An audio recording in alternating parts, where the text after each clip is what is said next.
Время новостей на канале Абаза. В студии Марина Будба. Здравствуйте. Сегодня в выпуске. Посвященный вступлению в силу указ Владимира Путина об упрощенном получении гражданства Российской Федерации для граждан Абхазии и Южной Осетии. Видеомост Москва-Сухум-Цхинвал, спутник Абхазии. Бюст заслуженного деятеля искусств Абхазии, композитора и музыковеда Алексея Чичба открыли к его столетию в Сухумском музыкальном училище. Ликование в глубинах сна. Выставка художника Игоря Панченко открылась в частной галерее The Wall Gallery в Сухуме. Начнем с официальной хроники. Сегодня экспозиционный стенд Абхазии на Кавказском инвестиционном форуме в Минеральных водах посетили заместитель председателя правительства Российской Федерации Александр Новак и полномочный представитель президента Российской Федерации в Северокавказском федеральном округе Юрий Чайка. Их встретил президент Абхазии Бадра Гунба, вице-премьер Джансух Нанба ознакомил высокопоставленных гостей с ключевыми инициативами. Особое внимание было уделено вопросу восстановления и развития международного аэропорта Сухум имени Владислава Ардзинба. Реконструкция аэропорта стала возможной благодаря поддержке Российской Федерации. Сегодня очень отрадно и приятно наблюдать то, как развивается Кавказ в целом, Северный Кавказ. Это те программы, которые реализуются в рамках поддержки субъектов Российской Федерации. И, конечно же, плоды ощущают жители региона. Очень приятно, что в целом регион перестал быть источником некой опасности. Сегодня совершенно спокойно люди сосуществуют, принимают решения, созидают, улучшают качество жизни. Это очень приятно наблюдать. И мы, конечно же, хотим, чтобы и Абхазия была представлена на таких очень важных экономических форумах.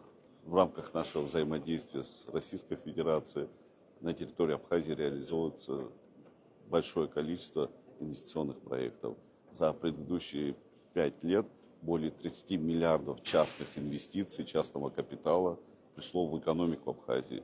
Инвесторы поверили в нашу страну, реализовывают у нас проекты, и мы, конечно же, будем всячески оказывать содействие, поощрять как и инвесторов, так и внутренних инвесторов, которые готовы вкладывать в свою же экономику.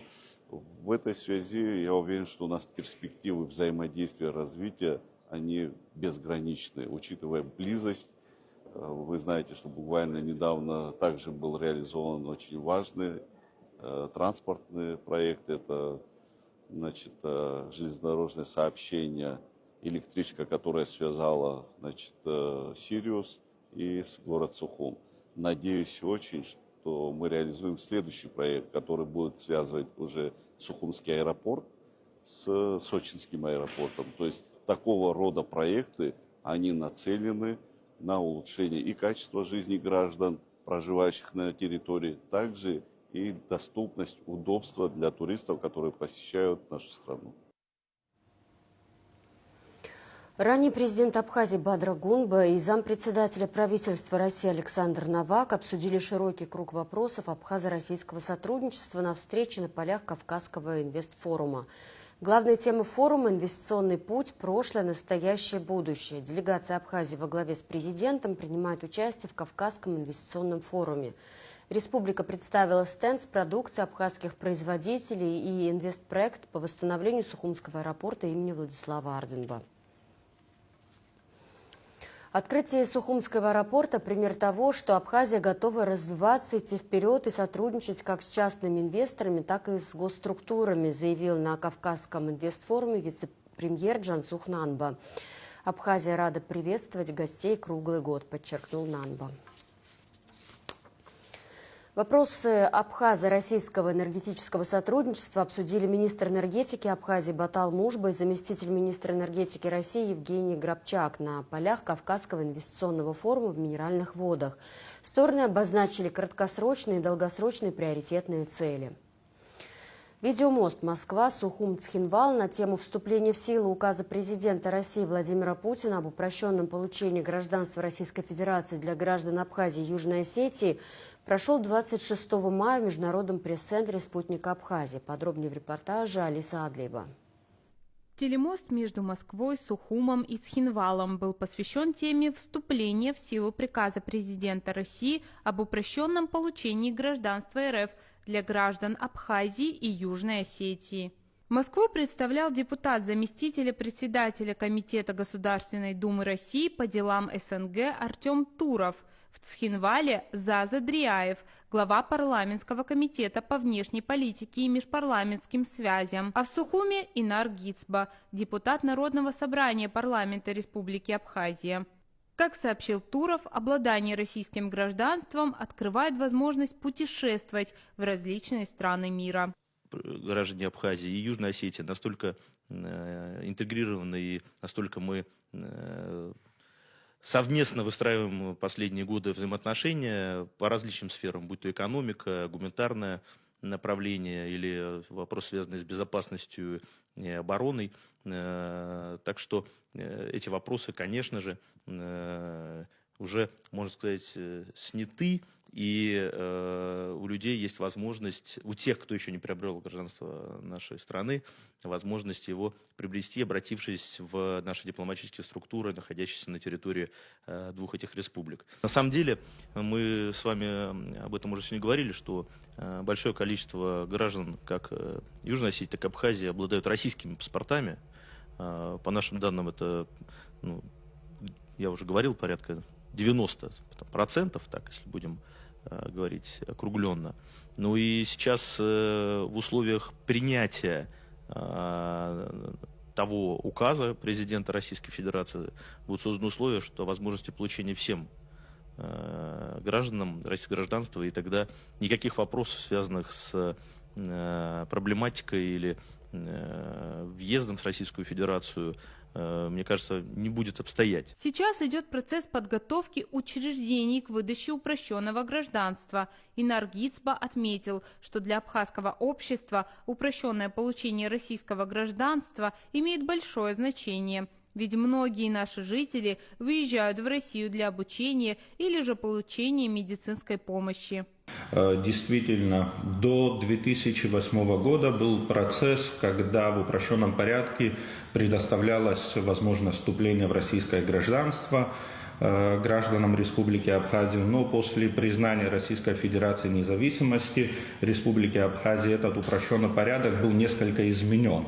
Продолжали получать возможность вступления в российское гражданство граждане, не достигшие 18-летнего возраста, в случае, если один из родителей или опекун уже состоял на тот момент в российском гражданстве.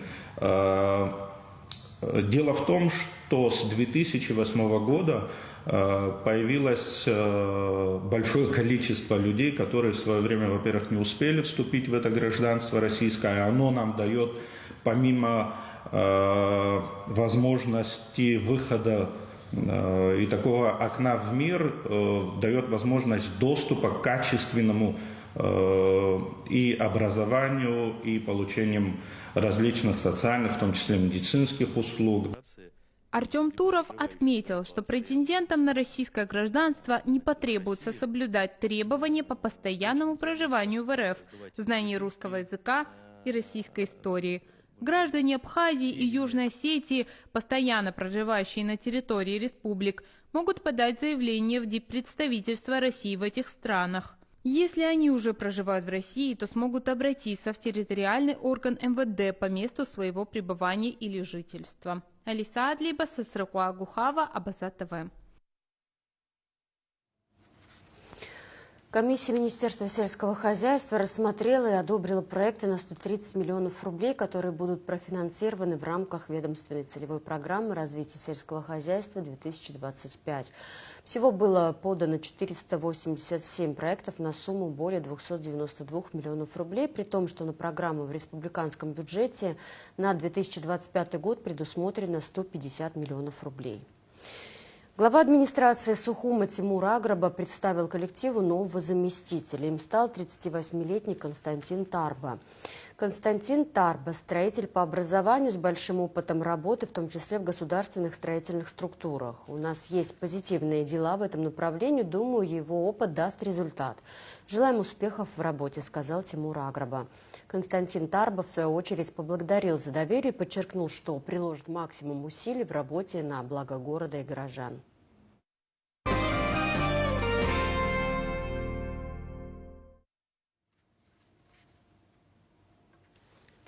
Люди и даты. Бюст заслуженного деятеля искусства Абхазии, композитора и музыковеда Алексея Чичба открыли к его столетию в Сухумском музыкальном училище.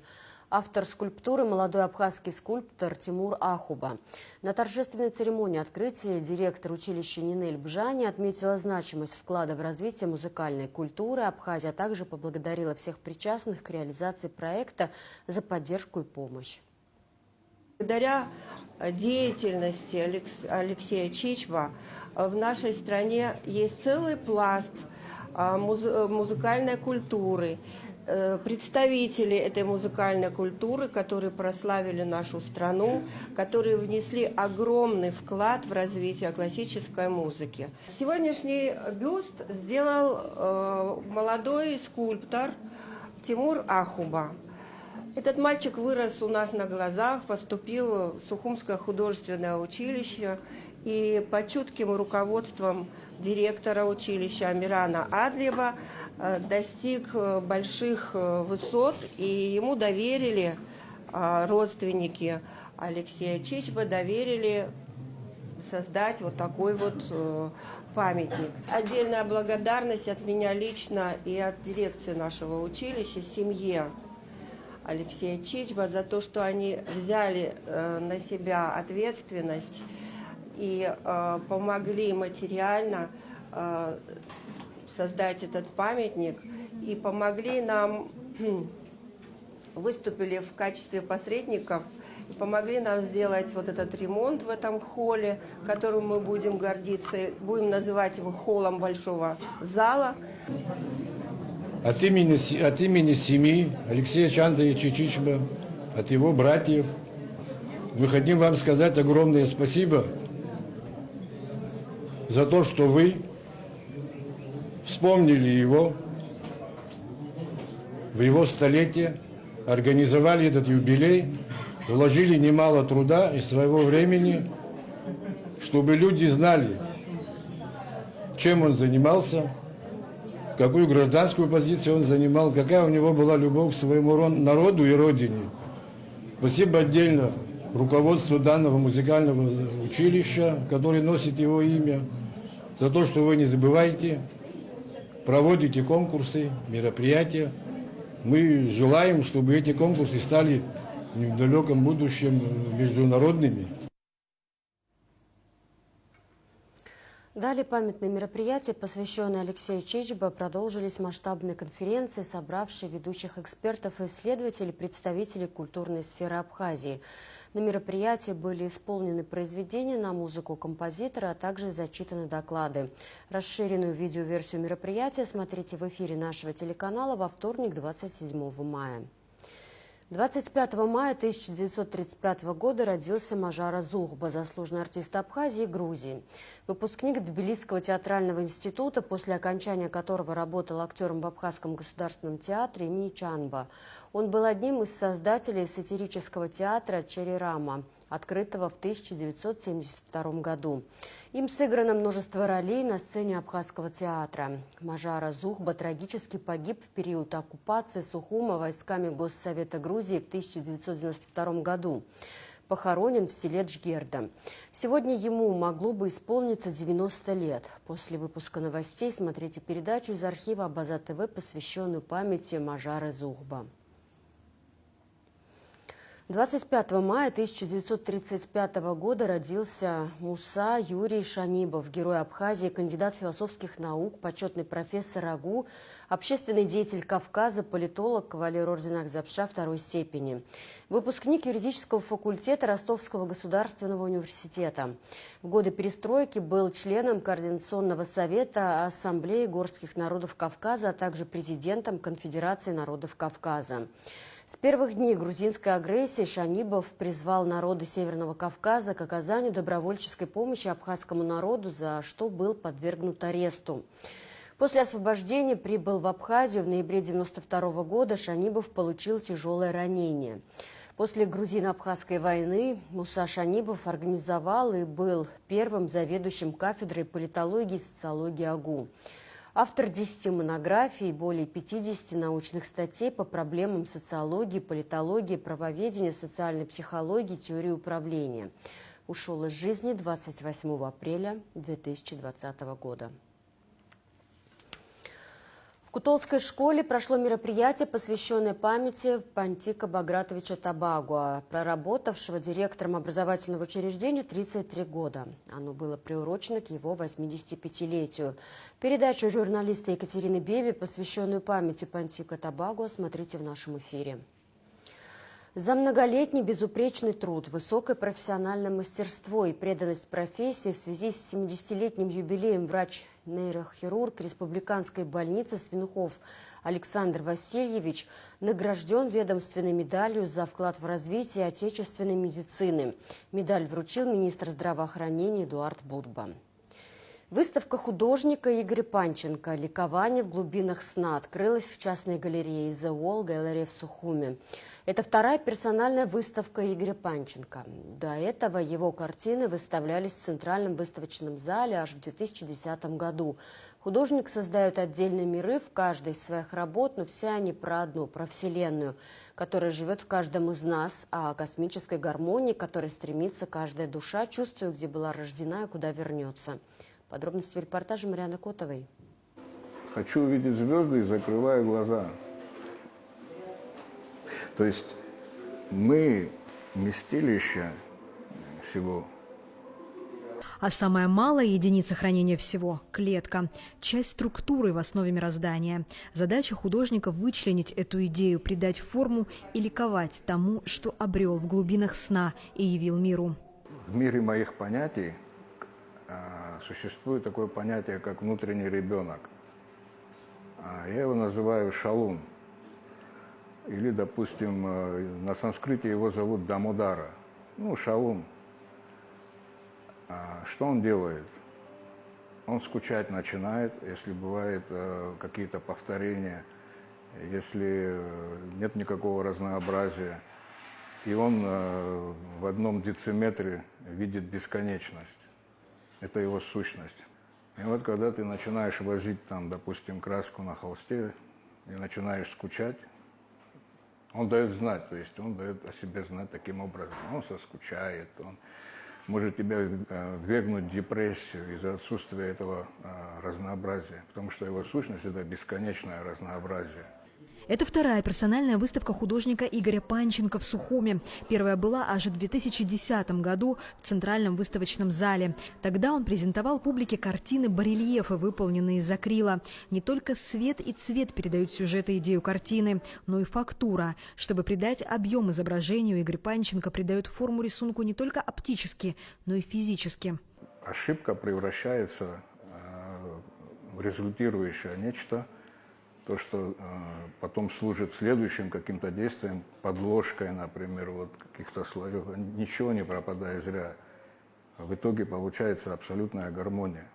То есть вы даете себе право на ошибку, и это право дает вам такое состояние ума, которое позволяет сделать что-то очень гармоничное. Да, и это всегда за пределами зоны комфорта. Коллеги восхищаются не только мастерством Игоря Панченко, но и способностью кропотливо создавать целые вселенные на каких-то квадратных сантиметрах полотна. Я понимаю, как это делается. И вот сколько времени Игорь потратил на поверхность холста, и какой процесс вообще, когда ты начинаешь работать с белым чистым листом.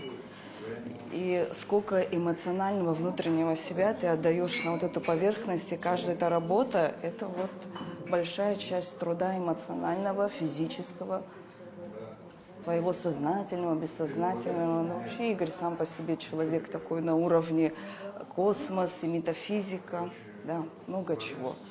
У художников свой взгляд на работы коллег. Они не просто наслаждаются эстетикой, как обыватели, но получают удовольствие от мастерства, видя, как картина была сделана. наверное, ощущение какого-то математической формулы, кода. То есть вообще же художество и живопись, она не может быть логичной. А вот здесь какой-то вот фокус между логичностью, математикой, наукой и творчеством. Да, и, наверное, черный цвет, возможности черного цвета, фактура. Вроде бы это темная работа, но какой труд проделан. Да, это когда ты понимаешь. Для частной галереи Ольги Иродян выставка Игоря Панченко тоже вторая. По словам Ольги, даже еще когда не было никакой галереи, она уже знала, что будет выставлять Панченко. Игоря я знала задолго до того, как вообще мысль о галерее возникла, но он послужил таким одним из самых главных звеньев, для чего вообще я это сделала. Это все как-то переплетение таких мыслей, что мне нравилось, кто мне нравился, и что я могу сделать, как я могу это все организовать. Частная галерея – то место, где формируется рынок художественных произведений, где коллекционеры имеют возможность познакомиться с художником-современником и понять, какая именно картина им нужна, нужна ли и почему. Я расскажу прежде всего про художника, про период, в который он писал эти картины. Вообще будет ли это созвучно вообще настроению человека, который приобретает. Одно дело понравилось, другое дело, конечно, что картина в себе несет. Для Игоря вообще крайне важно, чтобы его картины понимали, потому что вообще он задается такими вопросами очень важными вообще для человека, наверное, о смысле бытия. Я, например, эти вопросами задаюсь уже намного меньше, чем, например, раньше.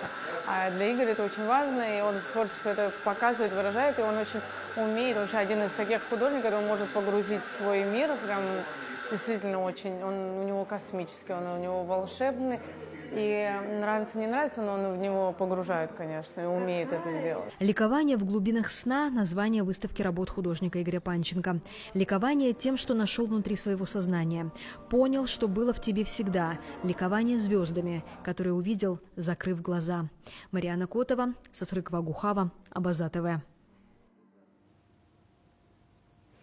27 мая Русдрам сыграет спектакль «Роман с кокаином» в Санкт-Петербурге на сцене ТЮЗа имени Брянцева в рамках престижного международного фестиваля «Молодежь. Театр. Фест». В петербургской афише спектакль выходит под названием «Записки молодого человека». А 28-29 мая состоится премьерный показ спектакля Абхазского молодежного театра комедии «Не всякий вор-грабитель» по одноименной пьесе итальянского драматурга, нобелевского лауреата Дарио Фо. В эти дни на сцене Абхазского государственного драмтеатра имени Чанба проходят финальные репетиции спектакля. Ставит спектакль художественный руководитель Ачинского драмтеатра, режиссер Никита Рак. Через 2 дня премьера спектакля по пьесе Дарио Фо «Не всякий вор-грабитель». Это такая комедия, достаточно острая, такая смешная, но непростая. Достаточно такая любопытная вещь нобелевского лауреата по литературе Дарио Фо. Da grande suonerò la pastorale, ora sul piano resto curvo come un pastorale, mio padre d'umore di una mia musica nasce l'amore.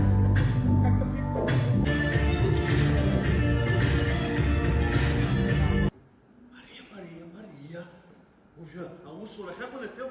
Абхиора. И бзилкас, абха сара. الحمد اختي Ольги, абрюзя гамтебс чукорич арик. ما بصيرش وي خمنزك تشغلوا ايش Ой, бегет Шенеренко, она хачивается при холозе. Ну, почему? О спорте. Лошади абхазских коневладельцев стали победителями и призерами скачек в Краснодаре, сообщает Госкомспорт Республики Абхазии. Марискаль Ахрашуба одержал победу в скачке на большой летний приз для 3-летних жеребцов арабской породы, преодолев 1600 метров. Еще один скакун Ахрашуба по кличке Сан-Сир завоевал серебро в летнем призе для 2-летних арабских лошадей на 1200-метровой дистанции. Бронзовым призером в этой же категории стал Карай Абан Беслана Абхазава. В соревнованиях памяти Трубилина среди 3-летних чистокровных английских скакунов на 2000 метров второе место заняла кобыла Псны Сенсации Шсоо Ашуба. В скачке памяти Павла Ардзенба на дистанции 1800 метров среди трехлетних английских скакунов 4-ю позицию занял Гиппократ от Гура Хагуш. В Абхазии стартовала 18-я республиканская спартакиада школьников, приуроченная к 80-летию победы в Великой Отечественной войне и 80-летию со дня рождения первого президента Абхазии Владислава Ардзенба. В этом году в соревнованиях принимают участие более 1200 учащихся со всех районов республики. Они соревнуются в 14 видах спорта. В церемонии открытия, которая прошла на республиканском стадионе, приняли участие премьер-министр Владимир Делба, вице-премьер Вараздат Минасян и министр просвещения Хана Гунба. Подробности в репортаже Заура Кварчия. В Сухуме состоялось торжественное открытие 18-й республиканской спартакиады школьников. Более 1200 участников со всех районов Абхазии прибыли в столицу, чтобы побороться за победу в 14 спортивных дисциплинах. Спартакиада приурочена к 80-летию победы в Великой Отечественной войне и к 80-летию со дня рождения первого президента Абхазии Владислава Ардзенба. Соревнования продлятся до 19 июня. Организатором соревнований выступило Министерство просвещения. Вы сегодня нам покажете свои спортивные навыки, достижения, смелость. Мне бы хотелось, чтобы сегодняшний день вам запомнился яркими событиями, наполненными прежде всего дружбой, новыми достижениями, хорошим отношением друг к другу.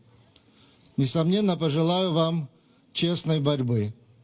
Именно в такой борьбе выявляется главный победитель. Пусть эта спортивная борьба для вас станет площадкой, где вы сможете продемонстрировать свои спортивные достижения и, самое главное, командный дух.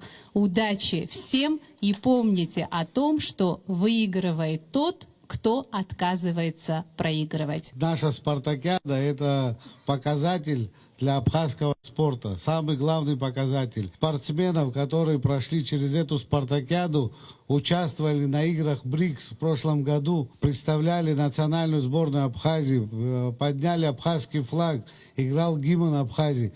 И я думаю, что вы наша гордость, наше будущее, и вы также будете радовать нашу страну, наш народ большими спортивными достижениями.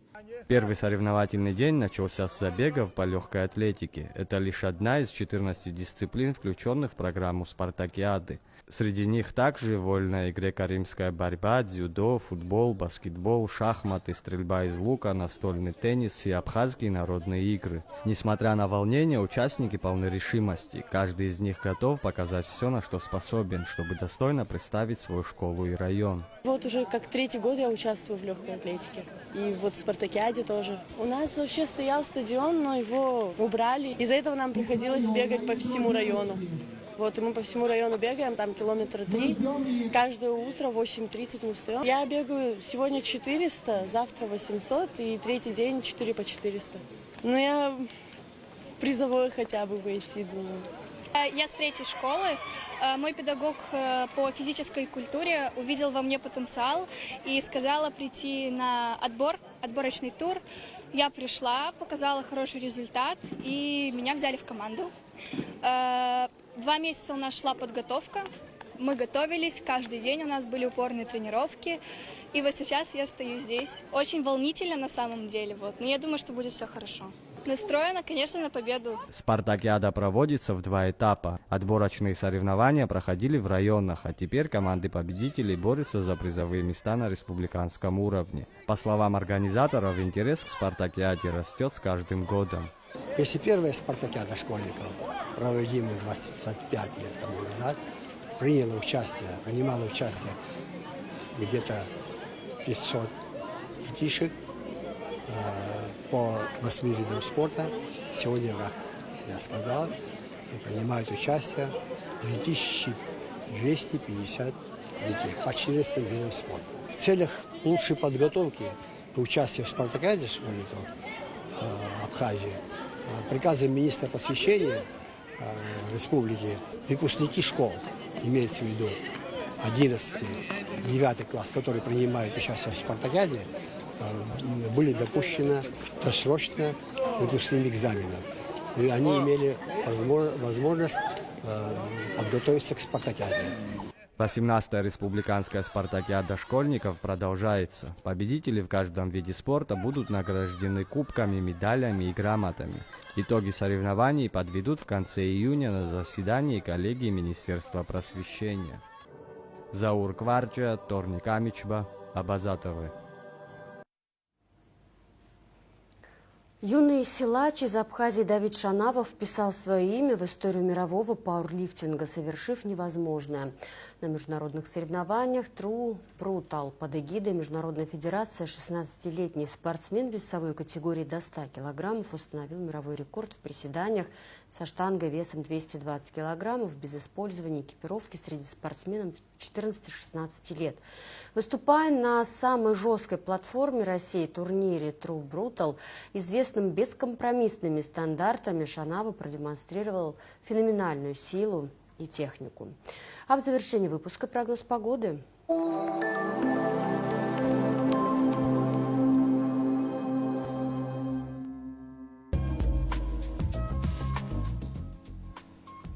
Во вторник, 27 мая, в Абхазии ожидается переменная облачность, ночью без осадков, днем и вечером из-за перепадов атмосферного давления, температуры воздуха. Местами возможен кратковременный дождь, туман. Атмосферное давление нестабильное, ветер слабо умеренный. Температура воздуха ночью 15-20, днем 21-26. Температура морской воды плюс 17. Волнение морской воды умеренное и значительное, относительная влажность воздуха 60-90%.